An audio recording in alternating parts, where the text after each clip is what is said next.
ballaaran oo uu hogaaminayo gudoomiyaha shirkadda xabkaha iyo faleenka ee Asli Madi Company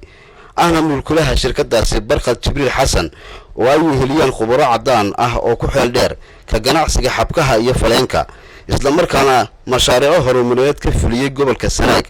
ayaa si diiran oo maqaamkeedu sarreeyo loogu soo dhaweeyay duleedka magaalada Ceelaf Weyn ee magaalada madaxda labaad ee gobolka Sanaag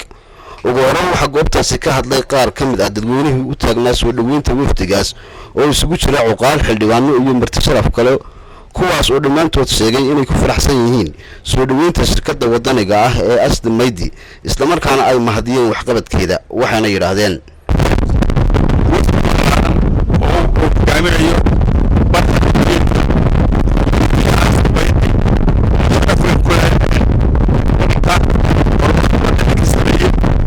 soo dhaweynaa shirkadda Asli Madi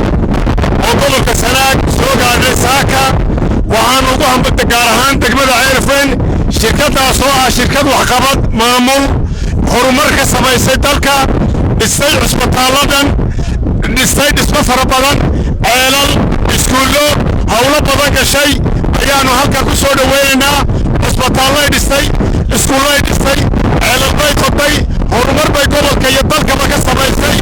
iyo badan mashaariic ay dhisay dadka barakacay samafal u fidisay shirkadaas oo kale ayaanu jecelahay inay ku tusaale u noqoto oo ay raacaan shirkadaas oo kale shirkadda Asli Madi halkaas ay ku dhayin gudoomiyihii agaasimihii maamulkii iyo asxaabtii kale la socotay waxa iyaguna halkaas uga mahad celiyay dadweynuhu u taagnaa soo dhaweyntooda gudoomiyaha shirkadda Asli Madi Master Barkad Sheldon Welwell iyo Mrs Diana oo kamid ah macaamiisha iibsata xabkaha iyo faleenka degmada Ceelaf Weyn oo mahad celinaya ilaahay ba mahad leh mahad labaad waxa Sheldon Welwell oo ka socda shirkadda Dotario hay'adda Healing Hands oo noo qabanaya dhakhtar weyn oo ballaaran noo dhisiya ceelal horena way qoran sidoo ugu yiri iskuulana meesha waan ka dhisnay sanad kasta waxaan isku daynaa wax soo kordhina gobolka waxaan hadda ku soo dhaweynaya Sheldon Welwell I'd like to say a couple of words, you know. Community, we're very excited to be returning after several months of lockdown due to COVID.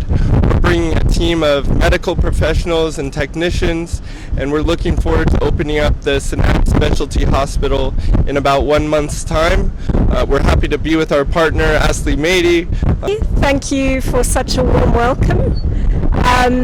It's really good to be coming back to Erigavo to complete the hospital project, which we hope to complete some time back, but have obviously had some delays. And we have a busy month ahead of us getting it complete and ready for all of you in the community, and we look forward to making significant impact. waxaa sidoo kale isnaalkaasi ka hadlay isla markaana tafaasiil dheeraad ah ka bixiyay mashaariicaha horumarineed ee ay ka wado shirkadda Asli Madi gobolka Sanaag Master Cabdiraxmaan Xuseen Digaale oo ah madaxa dhanka mashaariicda ee shirkadda Asli Madi marxim haddaan ku yara hormaro intii uu yiri Sheldon Welwell oo ka mid ah macaamiisha iibsata beeyadu wuxuu aad ugu faraxsan yahay soo dhaweynta ay u sameeyeen reer Sanaag shirkadda Asli Madi gaar ahaan reer Ceelaf Weyn wuxuu qeexay oo uu sheegay inuu aad iyo aad ugu faraxsan yahay soo dhaweyntan ka shirkad ahaan Asli Madi inay tahay shirkad deegaankan wax badan u qabatay runtii dadka iyo shacabka ku nool deegaankana ay jacayl iyo farxad iyo kalgacal badan u qabaan inay soo dhaweeyaan ka hor yimaadaan ayna sameeyaan mar walba soo dhaweyn mugu iyo miisaan leh intaas wuxuu ahaa Sheldon hadalkiisii haddii aan isdul taago Mrs Diana oo ah iyana xubin weyn oo ka mid ah maamulka sare ee iibsadayaasha beeyada oo iyana cadaysay inay ku faraxsan tahay mashaariicda horumarineed ay ka wado shirkadda Asli Madi gobol Sanaag iyo sida ay u horumarisay dhoofka iyo iibinta beeyooyinka waxay kaloo aad ugu mahad celisay waxyaabaha loo baahan yahay ee adeega bulshada ah ay shirkadda Asli Madi ka wado gobolkan Sanaag si haddii ay tahay horumarinta caafimaadka oo ay dhakhaatiir dhistay haddii ay tahay kabista iyo taageerista MCH ka kala duwan sida MCH ka degmada Ceelaf Weyn oo shirkadu ballan qaaday inay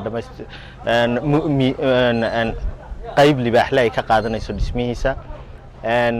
aad iyo aad bay ugu faraxsan yihiin sida ay ku qeexeen darooyinkooda soo dhaweynta qiimaha badan ay u samaysay bulshada reer Sanaag gaar ahaan reer Ceelaf Weyn runtii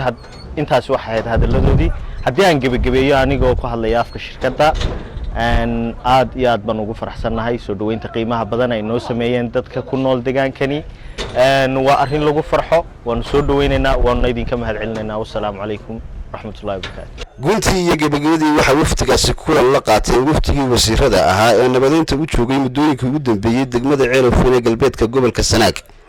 Axmed Mursal Askar Sahan TV Ceelaf Weyn